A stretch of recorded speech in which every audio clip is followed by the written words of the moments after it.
Magíster, compañeros, tengan ustedes un buen día. En esta ocasión estaremos tratando sobre un tema que concierne a la carrera de Derecho, como lo es el lenguaje jurídico. Como lenguaje jurídico conocemos a la variedad de idiomas que se emplean en los textos legales, judiciales, administrativos y otros que se relacionan con la práctica del derecho. Estos pueden ser utilizados por los abogados y demás colaboradores de la justicia.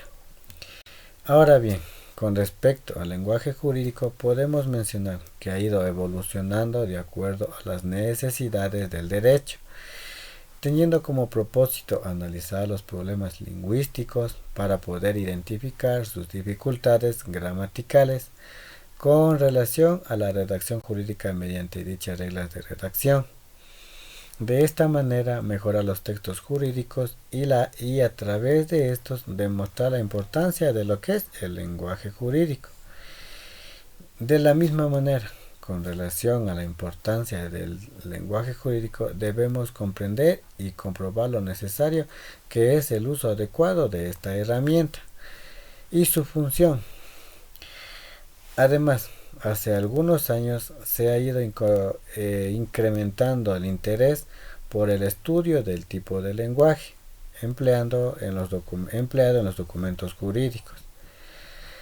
En el derecho, cumple un papel importante como ente regulador, es decir, que son los encargados de controlar que funcionen correctamente los servicios públicos. Por tal motivo, condiciona la vida y los intereses de los individuos empleando un lenguaje claro y concreto que sea comprensible para la mayoría de la sociedad. Del mismo modo, un punto muy importante con respecto al lenguaje y la redacción jurídica es que los abogados deben hacer conocer los escritos a sus clientes. El hecho que haga el mismo las veces de intérprete no le garantiza la seguridad jurídica. Y de esta manera, a través del conocimiento de dichos escritos que sean entregados a su vez al juez, la persona o cliente puede cerciorarse la calidad de la labor del abogado. En este caso, es recomendable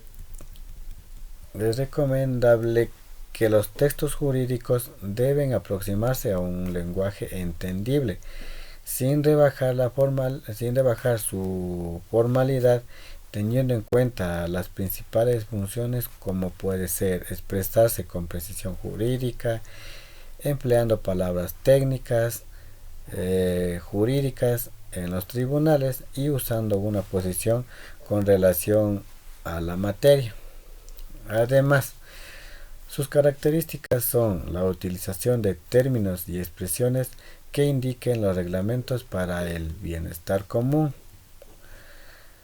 Tiene su propio lenguaje para su expresión lingüística.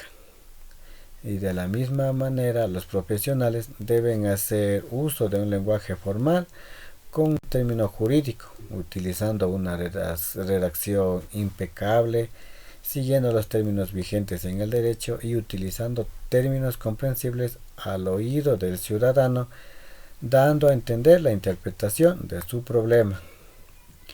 Por otro lado, el lenguaje jurídico son términos integrados del lenguaje común que viene desde sus orígenes.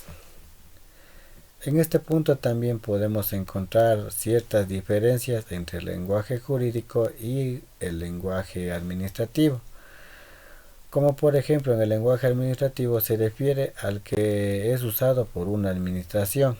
Esta puede ser a su vez el ejecutivo, la misma asamblea, los municipios, etcétera, en quienes se dirigen a los ciudadanos mediante la elaboración de documentos. En cambio, el lenguaje jurídico es el que utilizan los juristas para expresar lo que está escrito en los documentos emitidos por los de administración. En este tema también podemos encontrar los tipos de lenguaje, como son el lenguaje doctrinal, el lenguaje legal, el lenguaje jurisprudencial. Con referencia al lenguaje doctrinal, se refiere a los textos jurídicos que son elaborados a base de ideas u opiniones acerca de algo jurídico, el cual son elaborados por teóricos del derecho con una reflexión y mucho razonamiento, invirtiendo grandes cantidades de tiempo para ser publicados. En el lenguaje legal, en este caso, tenemos que es muy importante y se necesita de mucha concentración para poder dominarlo, mediante el cual nos permite a los seres humanos poder comunicarnos. Por lo tanto, la revista masónica lo describe como el idioma oficial. Con referencia al lenguaje jurisprudencial, aquí en cambio se refiere al lenguaje que utilizan los juristas en los textos de las sentencias dictadas por un órgano judicial competente. Adicional a esta información tenemos que existe dentro del lenguaje jurídico una temática conocida como la teoría de las máximas, que están compuestas en 4 partes: la máxima de calidad, la máxima de relevancia, la máxima de cantidad, la máxima de modo. La máxima de calidad aquí se refiere a que es la única parte en que el lenguaje jurídico cumple. Entonces entendemos como la verdad del contenido que se encuentra en el mensaje y en el argumento.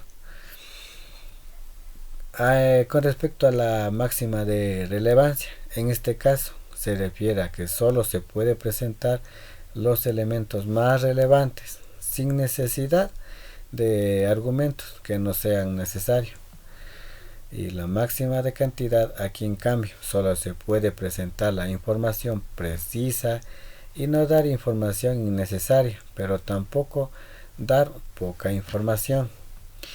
Y por último, a la máxima de modo, que hace referencia a que debe ser breve y ordenado, que esté relacionado con la gramática y evitar confusiones en los argumentos. Ya como para finalizar, podemos encontrar a dichos fenómenos del lenguaje jurídico que hace mención de la siguiente manera: al abuso de la subordinación, por ejemplo, a la extensión innecesaria del texto, a las referencias injustificadas del género masculino y femenino. En esta parte se entiende para referirse a un hombre o una mujer, debería llamarlo como acusada o acusado, o a su vez obsiso o obsisa, y a las relevancias innecesarias de argumentos ya planteados con el texto o conversación. Para poder concluir con respecto a la importancia del estudio del lenguaje jurídico en esta época contemporánea, los estudios del tema han sustentado tanto los beneficios así como las desventajas de no tener este conocimiento al momento de referirnos con personas, ya sean estas civiles o jurídicas. Además, es muy importante que se inicie la enseñanza de este tipo de lenguaje desde los niveles básicos de educación, ya que es una manera racional al momento de expresarnos y a la vez saber con quién debemos utilizar este tipo de terminología. Bueno, esto ha sido con respecto a este tema. Espero les haya servido y nos volveremos a ver en un próximo video. Muchas gracias.